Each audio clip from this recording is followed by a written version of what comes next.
তো আমরা এই যে ঈদের ছুটিতে আমাদের গ্রামের বাড়ি গিয়েছিলাম। তো যেহেতু আমি আমার গ্রামের বাড়িতে রেগুলার থাকি না, তাই মানে উঠান বলতে আমার কিছু নাই, চারিদিকে ঘাস। আর এই জন্য আমার ছোট মেয়েটা আমার এই ঘরটা বেশি পছন্দ করে না, ও আসলে এখানে থাকতে চায় না।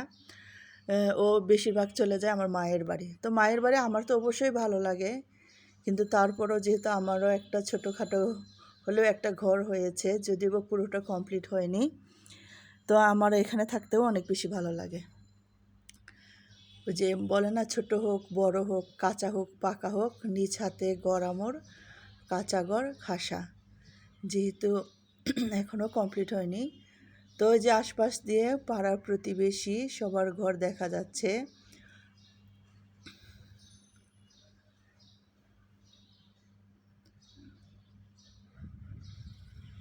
তো এই যে বেড়াগুলো টিন দিয়ে যে বেড়া দিয়েছে, এগুলো সব আমার বাবার হাতের কাজ। এগুলো বাবা অনেক সুন্দর করে এগুলো গুছিয়ে রাখতো, অনেক সুন্দর করে এই কাজগুলো করতো। তো সবখানে বাবার হাতের ছোঁয়া এখানে আছে।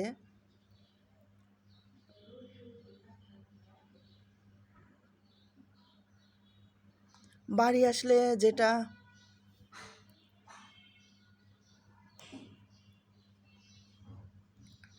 বেশি ভালো লাগে সে হলো প্রকৃতিগুলো, গাছগুলো। আমাদের গ্রাম কিন্তু অন্যান্য গ্রামের মতো না। আমাদের গ্রাম হলো একদম অনেক বেশি কমার্শিয়াল হয়ে গেছে। যেটা বলতে এইখানে প্রত্যেকটা জমিতে চাষ হয়। একটা সময় ছিল না, পুরো জায়গা জমি অনেক ফাঁকা থাকতো। আমাদের ছোটোবেলায় দেখেছি, আমরা অনেক সেই মাঠগুলোতে খেলেছি যেখানে কোনো চাষ হতো না, বছরে একবার হতো কি হতো না। কিন্তু এখন মানে সেই জমিগুলোতে মানুষের পা লাগেই না, প্রতি বছর সেখানে চাষ হয় কোনো না কোনো কিছু, সেখানে আর খেলার সুযোগ নেই। তো এই যে আগে বলেছি আমি ঘর করছি, কিন্তু এখনও কমপ্লিট করতে পারি নাই। সব কিছুর জন্যই সময় সুযোগ সব মিলে হচ্ছে না। আমি এখানেই রান্না করছি, মায়ের সাথে রান্না করতে চেয়েছিলাম, কিন্তু মা একা আছে, কিন্তু আমার ছোট বোন আসবে। তো আমি ভাবলাম আমার ছোট বোন যেহেতু আসবে, আমার ঘর যেহেতু আছে, এখানেও একটু রান্না বান্না করা দরকার, একটু জিনিসগুলো ব্যবহার করা দরকার, তাই আসছি। আর যেটা ওই যে রান্নাবান্না করে রেখে যায়, এটা আর কেউ ব্যবহার করে না। তো যেদিন যায় সেদিন তো একদম তাড়াহুড়া থাকে, এগুলো আর পরিষ্কার করা হয় না। তাই রান্নার আগে সব কিছু একটু ভালো করে পরিষ্কার করে নিচ্ছি। বটি যেটা, সেটাও মানে ব্যবহার না করলে একটু জং জং ভাব আসে না, তো সেটাও আমি লবণ দিয়ে ভিমবার দিয়ে খুব ভালো করে পরিষ্কার করে নিয়েছি। বেসিনটাও একটু পরিষ্কার করে নিচ্ছি। একটু ঝকঝকে তকতকে হলে কাজ করেও ভালো লাগে, পরিষ্কার পরিচ্ছন্ন হলে। ইনকমপ্লিট সমস্যা নাই, একটু পরিষ্কার থাকলে একটু গুছানো থাকলে ভালো লাগে। আর যেহেতু রেগুলার এখানে থাকি না, তাই এখানে অনেক মাকড়সার জাল, অনেকগুলা ধুলাবালি, অনেক গ্রামে তো অনেক পোকামাকড়গুলো আছে, সেগুলো থাকে। তো সেইগুলো পরিষ্কার করছি। আর থালাবাটি যেহেতু অনেক ধুলাবালি ময়লা জমে থাকে না ব্যবহার করার জন্য, তো সেগুলোও একটু পরিষ্কার করে নিচ্ছিলাম। এত বেশি কাজ করতে ইচ্ছে করে না, সত্যি কথা যেটা। যেহেতু অল্প কিছু সময়ের জন্য গ্রামে আসি, গ্রামে এসে না সেরকম করে আসলে বেশি কাজ করতে ইচ্ছে করে না। যেগুলো না করলেই না, সেইটুকু তো করতেই হয়। যেমন রান্নার আগে রান্নার ঘরটা যদি পরিষ্কার না থাকে, থালা বাটি হাঁড়ি পাতিলগুলো যদি পরিষ্কার না থাকে, তাহলে কিন্তু রান্না করে খেয়েও শান্তি পাবো না। তাই এগুলো প্রথমেই গুছিয়ে নিই, ঝাড়ু টাড়ু দিয়ে নিই, ঝুলগুলো একটু পরিষ্কার করে নিই। তারপরে এই যে এখানে আছে আমার মিষ্টি কিউটি মামনিরা। আমাদের বাসার, আমাদের পরিবারের সব থেকে সুন্দর মিষ্টি কিউট একটা বেবি, সে হলো আমাদের সবার চোখের মণি। ওই সব থেকে ছোট সদস্য এখন বর্তমানে। ও হলো সবার মনোযোগ নিয়ে বসে থাকে, অনেক আহ্লাদি হয়েছে।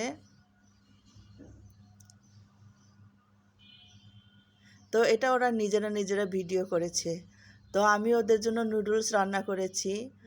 ওই আমাদের কিউটিটা তো একা একা খেতে পারে না, কিন্তু সবাই যেহেতু নিজে নিজে খাচ্ছে, তাই সে নিজে নিজে খাওয়ার চেষ্টা করছে। ওকে কেউ খাইয়ে দিয়েছে কিনা আমি জানি না, আমি শুধু ওদেরকে বানিয়ে দিয়ে চলে যাই। ওরা কিভাবে খায় নাকি খায় না সেগুলো আমি খেয়াল করি না।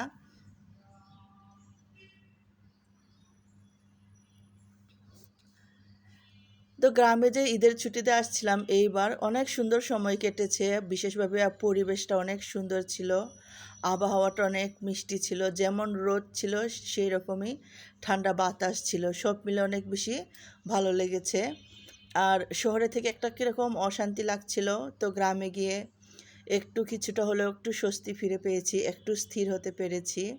তো বেশ লম্বা সময়ই থাকলাম বলা যায়। আমি সচরাচর ঈদের ছুটিতে বাড়ি যাই না, কারণ অনেক জ্যাম থাকে, রাস্তাঘাটে অনেক কষ্ট করতে হয়। কিন্তু ভাগ্য ভালো ছিল এইবার, মানে আসা যাওয়ার পথে কোনো কষ্ট পাইনি, সুন্দর করে আসতে পেরেছি, সুন্দর করে যেতে পেরেছি, সেই জন্য অনেক বেশি ভালো লেগেছে। তো এখন মনে হচ্ছে যে প্রতিবারই যাব। কিন্তু যেটা হয়, গ্রামে যাওয়ার কথা বললে একটা খরচের ব্যাপার থাকে। একবার গ্রামে যাই, একটা যাতায়াতের ভাড়া থাকে, এক জায়গা থেকে আরেক জায়গায় যাওয়া মানে এক্সট্রা একটা খরচ। তো আমাদের আয়টা হয় কি অনেক সীমাবদ্ধ, মানে আয়টা মানে চাইলেই আমরা ধুমধাম করে খরচ করতে পারি না, অনেক হিসাবের মধ্যে আমাদেরকে চলতে হয়। আর ঢাকা শহরে যারা আমরা থাকি, একজনের ইনকাম দিয়ে চলি, আমাদের সত্যিই অনেক কষ্ট হয়ে যায়। এত কিছু আমরা আমাদের জীবনে বিলাসিতা বলতে তেমন কিছু থাকে না, চিত্ত বিনোদন বলতে তেমন কিছু থাকে না। আমাদের বেসিক যে নিডসগুলা, সেগুলো মানে পূরণ করতেই সব শেষ হয়ে যায়। তাই বাড়তি কোনো খরচ করা আমাদের জন্য অনেক কষ্টকর হয়ে যায়। সেজন্য আমরা মন চাইলেই মানে গ্রামে আসতে পারি না।